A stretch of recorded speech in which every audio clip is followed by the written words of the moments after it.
señor. Amigos míos que en estos momentos nos están escuchando, que nos ven no solamente en Chile, sino en varios países, quiero que pongan mucha atención. Me gustaría incluso pedirles que memoricen gran parte de todos los elementos que vamos a revisar, porque la próxima vez que usted experimente contacto con alimentos de todo tipo, entiéndase, frutas, cereales, etcétera, etcétera, usted va a poder ahora entender si se está alimentando o simplemente lo están manipulando, porque vamos a hablar respecto a cómo han llegado a manipular con este diseño de alimentos tantos colores, olores y sabores para que nos parezcan más apetitosos, pero cada vez la parte alimenticia está quedando atrás. Ni hablar de las toxinas que esto conlleva. Entendamos primero, partamos por un concepto muy básico. ¿Qué es lo que hoy por hoy se entiende como diseño de alimentos? Por favor, ¿qué es el diseño de alimentos? Es la alteración de los alimentos bajo variables estéticas, o sea, de pinta nomás, de que se vean más lindas, exacto, funcionales, o más chicos, más redondos, más grandes, más dulces, y culturales, obviamente de mayor atractivo según las regiones o los lugares donde se venden, para hacer productos así más llamativos, y con esto que se busca, crear mayores ganancias para la empresa, manipulando el sabor, el color y el sonido de los alimentos. Escúchame, esto lo más adelante en profundidad, al punto de que, ¿saben qué? Trabajan la cantidad de consistencia de azúcar que tú cuando mascas algo y suena más crunch, psicológicamente nivel. Tú dices, ¡uy, qué rico! Sí. Más sabroso, pero para llegar a ese punto, para que un alimento sea más crujiente o una fruta más jugosa, la han tenido que alterar al punto de hacerla dañina. ¿Qué importa si tú te quedas con la sensación de que estás comiendo algo rico? De hecho, eso es lo que quiero mostrarle. El sonido de la comida, sí que no por lo había favor. escuchado nunca. No, es que la cagá. Escúchame, esto es nuevo. Estamos entregando los nuevos últimos informes respecto a los peligros de la manipulación de la comida. ¿Cómo nos engañan? Realmente nos tratan como niños y nosotros caemos en este juego. Por favor, lo que les decía, el sonido de la comida, ¿puedes creerlo? Esto es para un ensayo claramente filosófico. Atención, escuchémoslo de voz del experto. Cuando se muerde un trozo de pan a la brasa, se escucha un sonido muy característico. Es muy crujiente en el caso de una rebanada fresca, recién sacada de la bolsa, muy perceptible, y a medida que lo vas masticando, el sonido se vuelve más cálido. Friedrich Bludner utiliza este y otros resultados de su trabajo para crear nuevos sonidos para alimentos. Mis experimentos apuntan a alterar ciertos matices del sonido de una forma determinada con el objetivo de crear unos efectos sensoriales particularmente distintivos. Y después de haber conseguido crear ese sonido deseado, viene el paso siguiente. Consiste en reproducir estos sonidos modificando los parámetros técnicos del proceso durante la producción. Por ejemplo, en el sonido de una galleta pueden influir sus dimensiones. Una galleta gruesa suena diferente que una fina. Otros parámetros son los ingredientes de la galleta. Cuanto más azúcar contiene, más crujiente suena. El azúcar influye. Absolutamente. Pero hay gente dedicada a eso. Escúchame, hay personas que no son personas como estudia María José, obviamente nutricionismo, sino que claramente son diseñadores genéticos, que son como quien dice diseñadores publicitarios. Es que eso es lo que hacen, manipulan las características organolépticas de los alimentos. Exacto. Y a eso se dedican. Imagínate. Hay gente que dedica su vida a eso. Y da lo mismo finalmente si les meten toxinas, si lo que tú estás comiendo es una real, perdón por el término, una mierda. Exacto. Con tal de que se vea las características organolépticas de los alimentos tienen que ser que se vea bien, que lo de que decía Salfa del sonido, y que el sabor sea rico. Pero finalmente tú te estás metiendo una toxina gigante al cuerpo. Exacto. Y uno no tiene idea y cree. Finalmente, ¿ustedes vieron el ejercicio que hace este hombre cuando parte un durazno, una manzana? Sí. Y que uno culturalmente activa una serie, digamos, de mecanismos básicos del alimento que uno, ¿qué dice eso?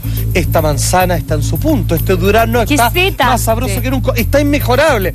Qué curioso, porque desde que salió, porque desde el laboratorio hasta tu mesa no ha cambiado y se va a mantener por 6 meses más de la misma manera. Ay, porque horrible. es absolutamente artificial. Quiero que entiendan, amigos míos, que por qué los alimentos son alimentos, por ejemplo, de una fruta o una hortaliza, mi amiga aquí lo sabe, es porque agarra las esencias, lo natural de ser algo que crece con los minerales de la tierra, algo que es arrancado de la tierra y que participa de toda esa festividad de energías, obviamente como una zanahoria toda sucia que fue arrancado de un elemento natural. Estas weas son completamente asépticas, Claro, nunca han conocido la tierra, no tienen la riqueza de los elementos naturales, del sol ni nada, porque están hechas en laboratorio, pero a ti te suenan sabrosos, tiene un Claro. color naranja que es envidiable, ¿Alimentación? y uno dice, viejo, lo más exquisito. No tiene No. nada, le quitaron todas las propiedades. De partida, vitamina. de partida, cuando uno come una fruta en alimento, también comemos con lo que ella se alimentó, sol, el tipo de agua, los minerales que trae la Claro. tierra, ahí que estamos comiendo ni una hueá, porque no pasó ni por sol, Por ni eso por agua, nos pasa- ni por nada. Y es Son- cosa de Hacen bien para la compararla, o piel sea, y uno puede todo. agarrar dos naranjas, una que está en un huerto, en un árbol y una de supermercado. Absolutamente. Y son totalmente distintas. Y otra cosa que influye mucho tiene que ver con el aroma. Una cosa que ya con el sonido, con el grosor de una galleta, dice, oye, está más livianita, viejo, estoy comiendo light. La Se me pizza, hizo agua viejo, la tiene, boca, pero- tiene más azúcar que nunca. Atención, otra cosa son los aromas, por favor, y los sabores. Una vez más, escuchemos de la voz de los expertos esto. Mira.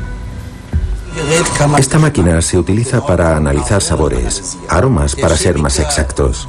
El químico que está sentado en el otro extremo de la sala ve un perfil en su ordenador que muestra el sabor, o mejor dicho, el aroma de una cierta clase de comida.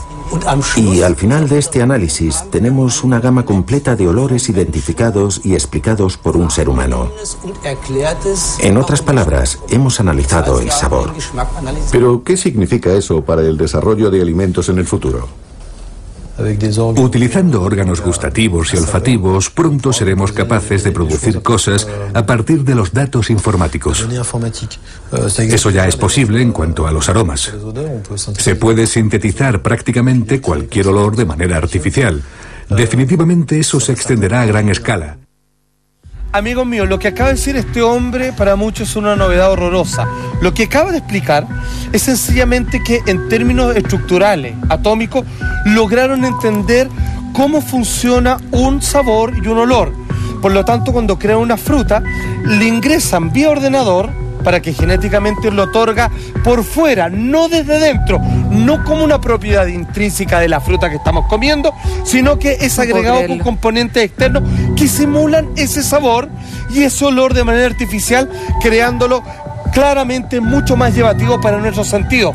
Pero ese olor no existe. Se lo es inyectan. falso. Es como si le echaran colonia. Sí, po. Viejo, es como, digamos, el olor de una persona que no se baña a taparlo con perfume. Es lo mismo. El sabor que no tiene, porque es un producto artificial, y el aroma que no le pertenece, puesto que tiene una origen de laboratorio, se lo agregan como un componente más que nada tiene que ver con las riquezas, propiedades de la naturaleza. Que cuando una fruta es más dulce, es porque ha madurado, y los insectos y los pájaros saben que se lo pueden ir a comer, porque está fermentando. Obviamente nosotros nos buscan esa simulación, pero nada de lo que estamos comiendo es real. Finalmente, sí señor, estamos comiendo, pero no nos estamos alimentando y probablemente sí enfermando. No, y de hecho, o sea, es algo que yo creo que es súper difícil de erradicar o de combatir, porque, o sea, obviamente que tú vas a buscar una comida que huela bien, que se vea bien, Claro. y que tenga rico sabor. Lógico. O sea, es algo, claro, es lógico. Por eso hay Pero una es súper cantidad de tips que dan contradictorio. cuando uno va al supermercado.